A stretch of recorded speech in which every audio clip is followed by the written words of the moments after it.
Muito bem, vamos falar agora no programa sobre novas tecnologias e o impacto que elas estão dando na saúde, principalmente na urologia aqui no Londrina. Para falar sobre isso, está conosco o médico urologista, o Dr. Luiz Gustavo Toledo, da Urolite, e um dos homens, inclusive, da cirurgia robótica e outras técnicas aqui em Londrina. Como vai, doutor? Tudo bem? Olá, tudo bem? Tudo bem? Um alô ao telespectador aí. Doutor, o impacto já é muito grande, né? Conta pra gente das novas tecnologias nessa especialidade da medicina que é a urologia. Nós conversamos bastante sobre isso e falamos que a urologia talvez tenha sido uma das especialidades que mais avançou do ponto de vista tecnológico. Se pensarmos há 20, 25 anos atrás, a boa parte das cirurgias urológicas elas ainda eram feitas pela técnica aberta, né? E hoje a imensa maioria das nossas cirurgias são feitas ou por via endoscópica, por um acesso através do canal urinário mesmo, sem nenhuma incisão cirúrgica, ou pelas técnicas minimamente invasivas, como a cirurgia robótica, a cirurgia videolaparoscópica, que são técnicas hoje mais difundidas e menos invasivas e, consequentemente, mais tecnológicas, né? Você, além da cirurgia robótica, que outra técnica você utiliza aqui?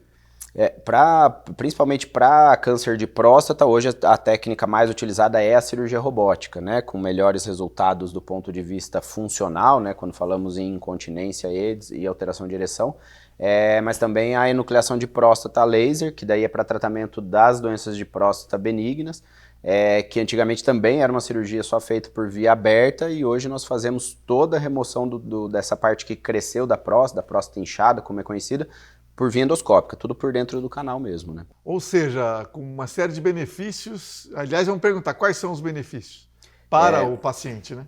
Sem dúvida alguma, tanto falando em cirurgia robótica quanto enucleação de próstata, nós falamos em benefício funcional e de recuperação. Os pacientes ficam menos tempo internados, com menor taxa de sangramento, tem uma recuperação funcional de hábito urinário mais rápida. Então traz um grande benefício do ponto de vista de recuperação cirúrgica, né? Londrina, o robô está sendo utilizado há mais tempo na Santa Casa, agora tem o Hospital Evangélico também. Quantas cirurgias já tem nessa área? Bom, em Londrina, hoje nós passamos, só na Santa Casa, nós passamos de 700 cirurgias. A urologia ainda sendo a maior especialidade, né, o maior volume cirúrgico ainda pela urologia.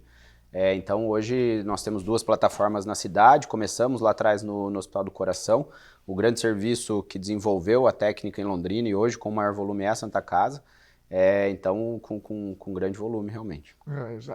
Portanto já tem uma estatística interessante para saber resultado e tudo. Sem dúvida alguma, né? Nós temos a estatística e os resultados são muito animadores, né? A imensa maioria dos pacientes com alta em menos de 24 horas.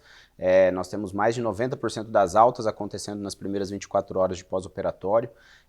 O foco principal dessas mais de 700 cirurgias sempre foram próstata, mas também câncer de rim e câncer de bexiga também é um foco na urologia no tratamento. O robô também trata isso? Também trata isso. Não só próstata é o mais conhecido, mas a cirurgia para câncer de rim, cirurgia para câncer de bexiga também é uma cirurgia muito viável. No caso da próstata, mesmo com o robô, quando tem o câncer, tira, como é que faz? Isso, a técnica cirúrgica é exatamente a mesma que é realizada numa cirurgia aberta, com a diferença em que nós temos incisões menores, né? Então são pequenas incisões no abdômen, e nós temos uma precisão de movimento, com preservação das estruturas ao redor da próstata melhor, o que traz um resultado funcional superior. Em termos de continência urinária, o paciente tem uma continência precoce melhor, quando na cirurgia aberta nós tínhamos uma taxa de incontinência que durava mais tempo, o paciente perdia urina mais tempo, e também taxas de recuperação da parte funcional sexual, né, da parte de ereção, que também melhorou os resultados com a cirurgia robótica, sem prejuízos do ponto de vista oncológico, né? Então nós temos as mesmas taxas de cura, porém com resultados funcionais superiores. Eliminando, às vezes, inclusive, os tratamentos posteriores, né, que se faziam depois? Exatamente, né? A ideia da cirurgia robótica, qualquer tratamento de câncer, é que nós façamos uma técnica só, uma estratégia cirúrgica, como a cirurgia robótica, e evitando cirurgias futuras, ou radioterapias, ou quimioterapias, hormonioterapias, que é o intuito do tratamento. Na maioria dos casos não precisa mesmo. Então. 90% a 95% quando o diagnóstico precoce, essa é a taxa de cura. Esse é o detalhe, né? Exato. Se chegar muito tarde também, às vezes nem a cirurgia mais é indicada, né? Exato, os pacientes com doença avançada acaba que não tem mais indicação cirúrgica, né? Principalmente nas doenças disseminadas, ou a cirurgia ela vai ter um papel, mas um papel complementar, né? Em que faça a cirurgia, mas pode ser necessária uma segunda intervenção, como uma radioterapia. A tecnologia vai avançar mais, doutor? Ou no caso da urologia já chegou onde podia chegar? Se perguntasse isso há 25 anos atrás, talvez a resposta seria semelhante, né? Falaríamos que nós estamos próximo do limite, mas eu penso que não, acho que tem muito a evoluir. Eu acho que as plataformas robóticas estão evoluindo, as técnicas e estratégias cirúrgicas estão evoluindo, a capacidade tanto da cirurgia robótica quanto das técnicas minimamente invasivas por dentro do canal também evoluindo com miniaturização das pinças, menos invasão, então eu acho que ainda tem muita coisa a evoluir. As pinças diminuíram muito, então?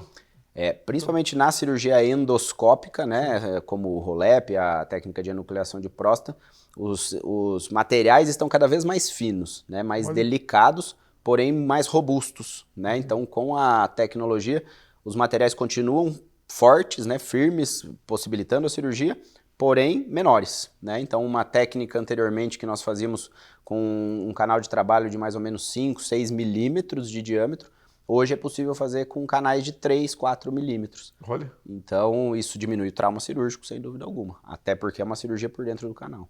E você acredita também que o acesso à cirurgia robótica, por exemplo, os planos de saúde, etc., e quem sabe até o SUS, eles vão acabar tendo que... Né, isso aí é procedimento que nós vamos cobrir e tal, você acredita, doutor? Acredito que sim, né? Acho que é um caminho que não tem mais volta, né? Nós sempre conversamos sobre isso, que as estratégias cirúrgicas menos invasivas têm um benefício para o plano de saúde. Afinal, esses pacientes, apesar da cirurgia ser de maior custo, porém o paciente também fica menos tempo no hospital, exige menos do plano do plano de saúde, né? De toda a estrutura de convênios, do ponto de vista de tratamentos complementares, né? Então, talvez nós investimos mais na técnica cirúrgica, porém evitamos uma radioterapia, um tratamento de incontinência, um tratamento de longo prazo para alteração de ereção, o que na soma geral provavelmente vai sair mais em conta para o plano de saúde. Rapidinho, 15 segundos, só que o principal é que o homem tem que ir no urologista, senão não adianta nada depois. Né? Senão nossa conversa aqui não valeu de nada, né? O homem ir ao urologista, fazer o diagnóstico precoce é o principal fator. E aí, se em algum momento for diagnosticado o câncer de próstata, a opção da cirurgia robótica, sem dúvida, ela é hoje a melhor opção que nós temos. Obrigado, doutor Luiz Gustavo Toledo, da Urolite. Um grande abraço. Até a próxima. Eu que agradeço. Muito obrigado. Agora eu vou te dar uma dica importante. Algumas universidades têm preço. A Unifil tem valor. Mais do que preço, valorizamos sua formação através de experiências e práticas reais, que impulsionam o seu futuro. Ingresse com a sua nota do Enem, histórico escolar, transferência externa ou segunda graduação e garanta a bolsa de 25% a 100% para todo o curso. Saiba mais em unifil.br. Unifil, você já decidiu. Já voltamos.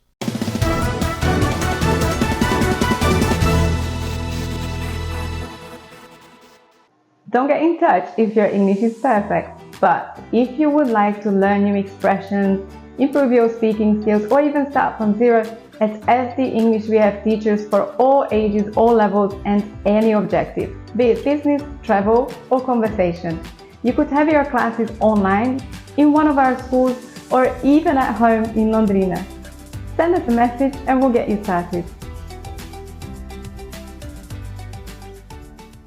A importância de dar valor à vida. É assim que a Laundry Life, serviço de assistência de enfermagem 24 horas, trabalha para atender quem necessita de cuidados domiciliar e acompanhamento hospitalar. Com uma equipe de profissionais de enfermagem altamente qualificados, a Laundry Life oferece serviços para pacientes de todas as idades e patologias, com todos os tipos de cuidados, com carinho, atenção e confiança. Laundry Life, sinônimo de conforto e qualidade de vida para o paciente e tranquilidade para a família.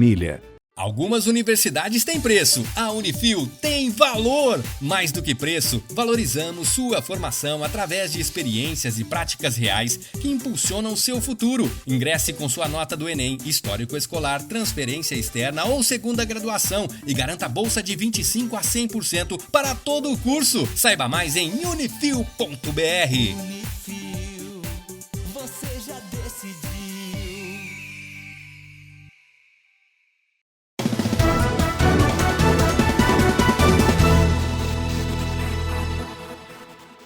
Bom, você que está conosco agora vai curtir um pouco desse momento do programa, que é quando a gente conversa sobre sucessão familiar. Com Otávio Scandelari, mais uma vez está conosco. Boa noite, Scandelari. Boa noite, Marcelo. Boa noite para você, meu irmão, minha irmã. Mais uma vez, muito obrigado por estarmos juntos, né? E que possamos estar juntos muitas vezes mais. Muitas né? vezes, é. Se Deus quiser, né? Muito bem. Você que é pai, você que é mãe, você que é avô, que é avó, que é tio, tia, enfim, tudo isso, né? Como é que nós tratamos, como é que você trata a finitude nossa e a infinitude nossa? Ou seja, alguns chamam de morte, né? Na verdade, você esclareceu bem. Quer dizer, a finitude, exatamente, a gente taxa como a palavra morte. Tanto é que eu, ainda com 75 anos, tenho um medo danado da morte. Muito. Acho que a maioria absoluta das pessoas. Eu creio que isso aí é uma coisa bastante grande em nós. Mas por que será que esse medo nos assusta tanto? Se há quem diga que estar em outra dimensão é muito melhor. Mas ninguém quer morrer. Eu até hoje não conheci alguém que fala. Então, tem alguma coisa, essa equação ela não bate bem, ela não fecha direito, né? Então, eu vou citar no caso o meu, né? Que a gente, quando era pequeno, e eu fiz isso com os meus filhos, olha, não põe o dedo na tomada que você vai morrer. Eletrocutado. Vai morrer, é isso aí. Não, você não pode nadar porque você vai se afogar, vai morrer. Ou seja, praticamente a gente não podia fazer nada. Estava sempre sob a ameaça da morte. Exatamente isso, muito bem colocado, sempre a ameaça da morte. Então a gente cresce com esse medo. Então, pai e mãe, você que tem filho pequeno, principalmente antes dos 7 anos, procure mostrar para o teu filho, para a tua filha, a finitude, mas com respeito, com admiração e não com medo. Não impute o medo no teu filho, na tua filha, porque, cara, ele vai crescer depois como nós. E, aliás, a maioria da população, né, Marcelo, do Mundial, nós somos doutrinados pelo medo. E, através do medo, nós somos domados mais facilmente. Exatamente. Ok? Então, será que não é hora de a gente ter um pouco mais de ciência na qualidade de pai e mãe e passar para os nossos filhos, para os vossos filhos, uma situação, um tempo melhor com relação à finitude e à infinitude? Se falar de infinitude, nós não sabemos nada, é isso, Marcelo? Não se sabe se existe alguma coisa depois. É um mistério, né? É um mistério. O que, aliás, é um mistério bastante gostoso, bastante bonito, porque nos deixa bastante esperançoso. Uma grande esperança nisso. Exatamente, quer dizer, então, só que aí, o que me causa assim, um pouco de estranheza é que dentro disso aí, as religiões, elas tolhem também um pouco a população dizendo que tem que fazer isso, tem que fazer aquilo e tal, e que o indivíduo, poucos indivíduos fazem o que realmente querem fazer. É raro, olha, não sei se dá 1%, É verdade. se der 2%. Agora, não, mas então ele é, aí vem assim, não, então ele é um ateu. O que significa, aliás, o que significa essa palavra ateu? Você buscou o significado? Veja bem, ateu significa que, assim, dentro das crenças nossas, é uma pessoa que não crê em Deus. Tá aqui, ó. Já vi aqui Então, também. então Exatamente. vamos ler aí, vamos ler lá. Pessoa que não acredita na existência de Deus. Ou deuses. Então, gente, mas eu creio que também aí precisa ver o significado correto dessa palavra. E será que realmente a pessoa é ateu mesmo? Por quê? Será que se não é por uma revolta também? Às vezes é negação, né? Às vezes é uma negação, não é isso? É só isso. Então, gente, o que você... Às vezes ela está com profunda raiva de alguém que ela não gosta e que é o espelho daquele, né? Quer dizer, então, pai, mãe, o que você precisa fazer, e que eu aprendi também há bem pouco tempo, quando você disser uma palavra para o teu filho ou para a tua filha, você precisa indicar a ele ou a ela o significado daquela palavra. Tá certo, Marcelo? Concordo plenamente. Porque às vezes a gente fala, digamos, se eu vou falar para você agora, o que é a palavra jumper? Pois é, tem que ler, eu já tenho. Você não vai saber. De cabeça não. Sabe? Então, às vezes, gente, nós temos que ter muita ciência do que nós estamos falando e também do que nós estamos fazendo dentro da linha da finitude, da linha da infinitude. Porque no momento que eu nasci, naquele momento eu já comecei a morrer. Exato, não tem jeito. É exatamente isso. Isso. Agora, nesse tempo do nascimento à finitude, é o que nós temos que fazer o melhor de nós. Entenderam, gente? Dar o melhor de nós, ter mais coerência, ter mais sabedoria, ciência do que fazer, como fazer e por que fazer o que se está fazendo. Então é isso que falta para nós, gente. Ok? Mas você, pai, você, mãe, que é sábia, está fazendo o correto, ok? Mais uma vez, gente, muito obrigado, boa noite e até a semana que vem, se Deus quiser. Agora eu vou te dar uma dica importante. Algumas universidades têm preço, a Unifil tem valor. Mais do que preço, valorizamos sua formação através de experiências e práticas reais, que impulsionam o seu futuro. Ingresse com a sua nota do Enem, histórico escolar, transferência externa ou segunda graduação e garanta a bolsa de 25% a 100% para todo o curso. Saiba mais em unifil.br. Unifil, você já decidiu.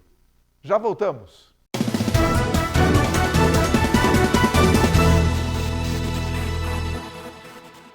A importância de dar valor à vida. É assim que a Laundry Life, serviço de assistência de enfermagem 24 horas, trabalha para atender quem necessita de cuidados domiciliar e acompanhamento hospitalar. Com uma equipe de profissionais de enfermagem altamente qualificados, a Laundry Life oferece serviços para pacientes de todas as idades e patologias, com todos os tipos de cuidados, com carinho, atenção e confiança. Laundry Life, sinônimo de conforto e qualidade de vida para o paciente e tranquilidade para a família. Don't get in touch if your English is perfect, but if you would like to learn new expressions, improve your speaking skills, or even start from zero, at SD English we have teachers for all ages, all levels, and any objective, be it business, travel, or conversation. You could have your classes online, in one of our schools, or even at home in Londrina. Send us a message and we'll get you started. Algumas universidades têm preço, a Unifil tem valor! Mais do que preço, valorizamos sua formação através de experiências e práticas reais que impulsionam seu futuro. Ingresse com sua nota do Enem, histórico escolar, transferência externa ou segunda graduação e garanta bolsa de 25% a 100% para todo o curso. Saiba mais em unifil.br. Unifil, você já decidiu.